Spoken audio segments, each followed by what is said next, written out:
ભાવનગર જિલ્લાના ફરિયાદકા ગામમાં 20% વળતરની લાલચ આપી કરોડો રૂપિયાનું રોકાણ ઉઘરાવવાના કૌભાંડમાં લોકલ ક્રાઇમ બ્રાન્ચે વધુ એક મોટી સફળતા મેળવી છે। પોલીસે આરોપીઓ પાસેથી રોકડા રૂપિયા, સોનાના દાગીના અને વાહનો સહિત કુલ 35,94,500 રૂપિયાની મિલકત કબજે કરી છે। આવો જાણીએ સમગ્ર અહેવાલ। ફરિયાદકા ગામમાં 20% વળતરની લોભામણી સ્કીમના નામે લોકોને છેતરવાના ગુનામાં ભાવનગર લોકલ ક્રાઇમ બ્રાન્ચે વધુ તપાસ તેજ બનાવી છે। આ કેસમાં ઝડપાયેલા આરોપી સંજયભાઈ મૂળજીભાઈ ધામેચા અને યોગેશભાઈ વેલજીભાઈ ધામેચાને કોર્ટમાં રજૂ કરવામાં આવતા તેમના પોલીસ રિમાન્ડ મંજૂર કરવામાં આવ્યા હતા। રિમાન્ડ દરમિયાન આરોપીએ રોકાણકારો પાસેથી મેળવેલા નાણાંમાંથી રોકડ રકમ પોતાની પાસે રાખી હોવાની તેમજ સોનાના દાગીના અને વાહનો ખરીદ્યા હોવાની કબૂલાત આપી હતી।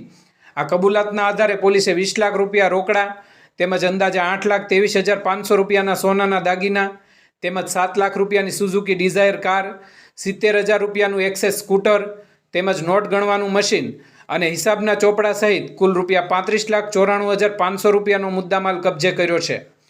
તપાસ દરમિયાન અત્યાર સુધી ફરિયાદી સહિત કુલ 103 સાક્ષીઓના નિવેદનો લેવામાં આવ્યા છે। તપાસમાં સામે આવ્યું છે કે રોકાણકારોના કુલ 6,19,24,588 રૂપિયા પરત આપવાના બાકી છે।